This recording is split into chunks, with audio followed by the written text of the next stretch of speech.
Picture this. You're chilling, scrolling through your phone, totally oblivious. Suddenly, bam!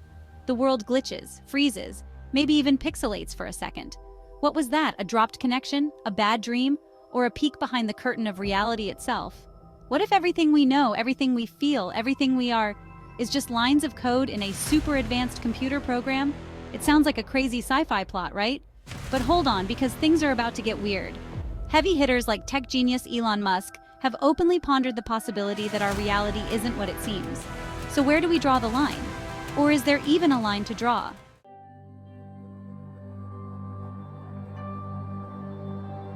The idea that our reality might be an illusion isn't exactly new. Philosophers have been debating the nature of existence for ages. Plato, way back in ancient Greece, talked about his famous allegory of the cave. Imagine prisoners chained up, staring at shadows on a wall, mistaking them for reality. Fast forward to today, and the simulation hypothesis has gone mainstream.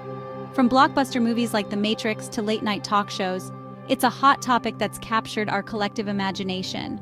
Buckle up, because we're about to dive deep into the rabbit hole and explore what might happen if the simulation hypothesis went from "what if" to "oh snap, it's real."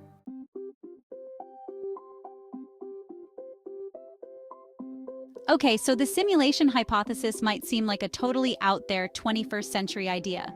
But the truth is, humans have been questioning the nature of reality for centuries. Remember Plato and his cave?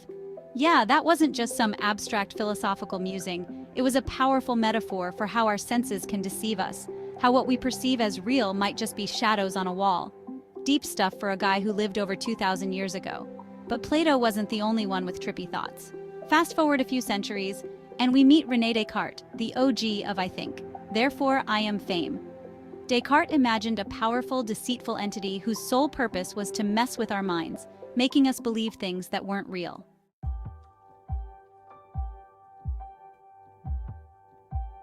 Now let's jump into the time machine and fast forward to the 20th century. Guess what? The simulation hypothesis is still going strong, only now it's got a sci-fi makeover. Movies like The Matrix, Tron, and Existence explore the mind-bending possibilities of virtual worlds and artificial intelligence, making us question what's real and what's not. But it's not just Hollywood that's obsessed with this stuff. Video games, with their increasingly realistic graphics and immersive gameplay, blur the lines between the virtual and the real. It's all starting to feel very meta, isn't it?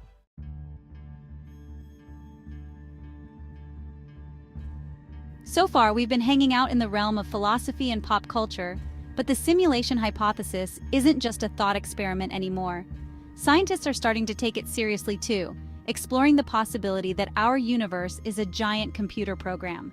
Quantum phenomena like superposition and entanglement suggest that reality might not be as straightforward as we once thought. Particles can exist in multiple states at once. Information can travel instantaneously across vast distances, and the act of observation seems to influence the outcome of experiments.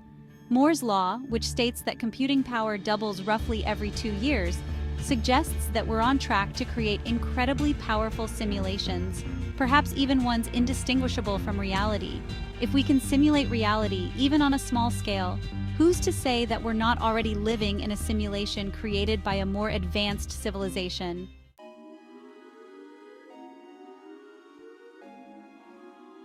So where does all this leave us? Are we just lines of code in a giant computer program?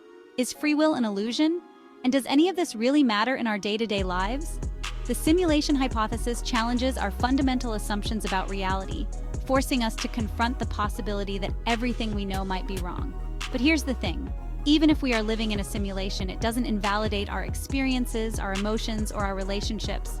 The joy of a sunset, the pain of heartbreak, the love we feel for our families and friends, these things are all real to us, regardless of whether they're the product of code or not. Ultimately, the simulation hypothesis is a reminder that the universe is a strange and mysterious place, full of wonders we're only just beginning to understand.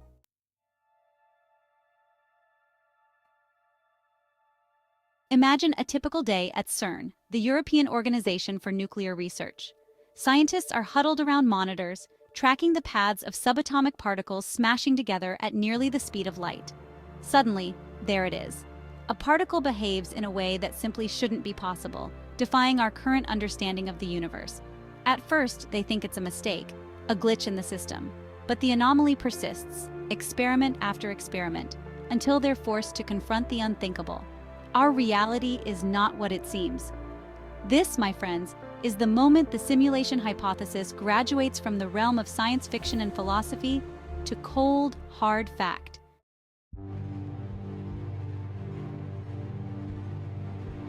Turns out, that tiny anomaly wasn't so tiny after all. It was like finding a crack in the foundation of the universe, a glitch in the matrix that couldn't be ignored. The more scientists investigated, the more they realized something truly bizarre was going on. Remember those fundamental laws of physics we thought were rock solid? Yeah, about that. They started to break down at the edges, revealing a deeper level of reality underneath. It was like our universe was running on a software program, and we were finally starting to see the code.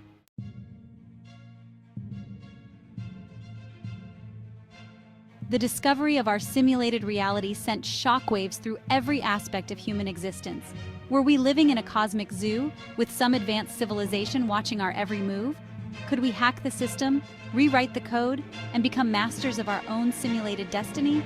The biggest question on everyone's mind was, who are our simulators? And why? Messages were beamed into the void, hoping for a response, a sign, anything to break the silence.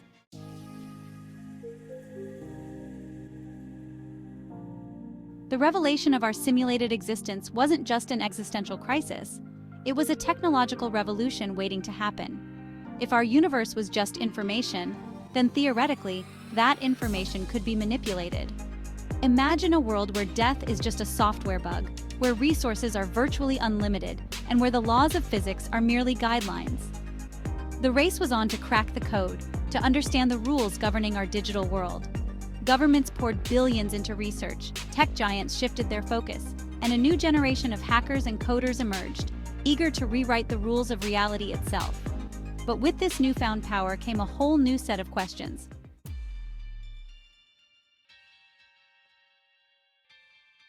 Global freakout, panic in the streets. Remember that scene in Independence Day when the alien mothership casts a giant shadow over Earth? Yeah, this was way worse. News of the simulation sent shockwaves across the globe, triggering a collective oh crap moment for humanity. Social media exploded, hashtags like #SimUlatedLife and #GlitchInTheMatrix trending worldwide. Conspiracy theorists finally felt vindicated, while everyone else grappled with the mother of all existential crises. Governments scrambled to maintain order as panic buying, protests, and even riots erupted in major cities. People were freaking out, convinced the simulation would crash, or worse, that our digital overlords would hit the delete button on our existence.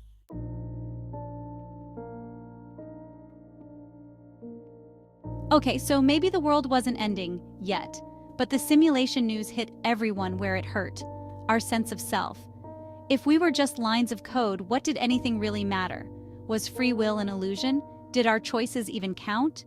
Religious institutions struggled to reconcile their teachings with this new reality. Philosophers had a field day, debating the ethics of a simulated existence.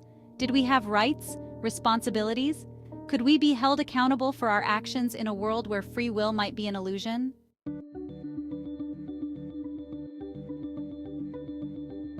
While everyone else was busy freaking out, the scientific community went into overdrive. The simulation hypothesis, once a fringe theory, was now the hottest topic in every lab and university across the globe. Physicists scrambled to understand the nature of the simulation, probing the edges of reality for clues to its origins and mechanics. Computer scientists raced to decode the source code of our universe, hoping to unlock the secrets of the simulation, and maybe even find a way to manipulate it. The possibilities were as terrifying as they were exhilarating.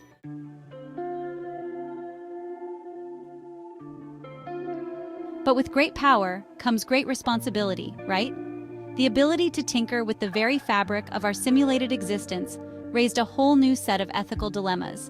Who gets to decide what changes to make? What are the consequences of messing with the code of reality?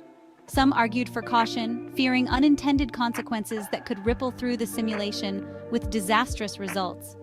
Others embraced this newfound power, seeing it as a chance to create a better world, a digital utopia free from suffering and injustice. We had stumbled upon the ultimate power, but were we wise enough to wield it?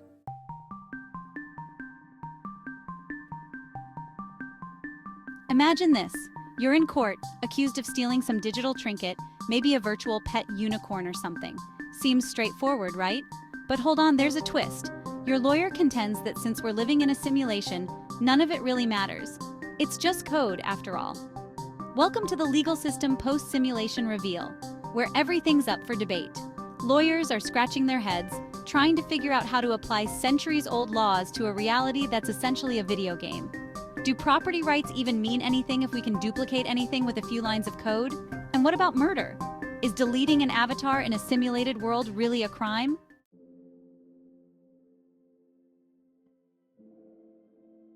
Remember when Bitcoin was all the rage? Well, that's child's play compared to the economic earthquake that hit after the simulation reveal. Suddenly, the entire concept of money went from, what can I buy with this? To, does any of this even matter if we're just lines of code? Some people went full-on hedonist, figuring if it's all a simulation, might as well enjoy the ride. Why bother working when you can just hack the system for unlimited virtual cash? Of course, that led to hyperinflation in the virtual world, because, surprise, even simulated economies have rules. The whole thing threw the global economy into a tailspin.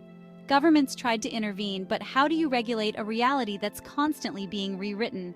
It was like trying to catch the wind. Escape from reality or reality 2.0?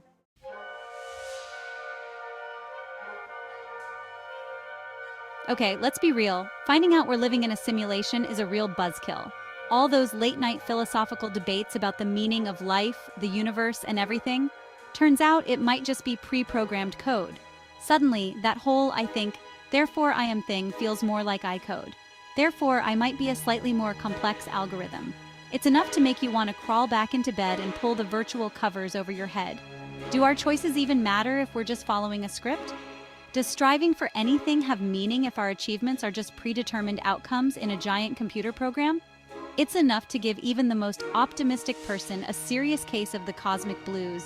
And don't even get me started on the whole free will thing. If our thoughts, our emotions, even our most deeply held beliefs are just products of algorithms, what does that say about us as individuals? Are we really in control of our lives? Or are we just puppets dancing on digital strings?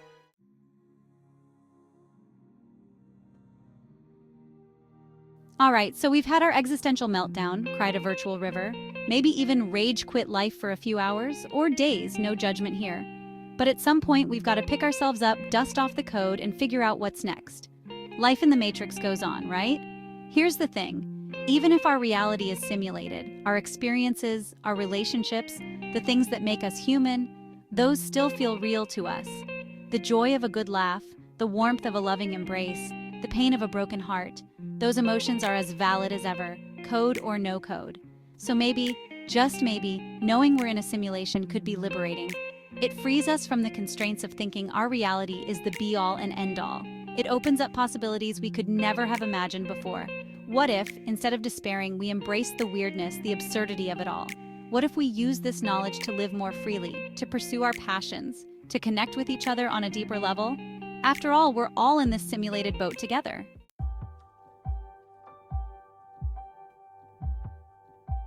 So, we've traveled down the rabbit hole, explored the mind-bending implications of a simulated reality, and maybe even had a few existential meltdowns along the way. It's been a wild ride, right? But here's the bottom line. Whether we're living in a simulation or not, one thing's for sure. We're here now, experiencing this reality, whatever it may be. The human spirit is a resilient thing. We've stared down uncertainty and fear throughout history, and yet we keep on exploring, questioning, and striving for something more. The simulation hypothesis might shake our understanding of the universe, but it doesn't change the fundamental truths of our existence. Love, connection, curiosity, the drive to understand our place in the grand scheme of things. So, keep your eyes on the stars, keep asking the big questions, and keep embracing the wonder of existence, simulated or otherwise. Who knows? Maybe the greatest discovery isn't figuring out if we're in a simulation, but what we choose to do with this reality, however real or virtual it may be. The story of humanity, after all, is still being written, one line of code, one human connection, one extraordinary moment at a time.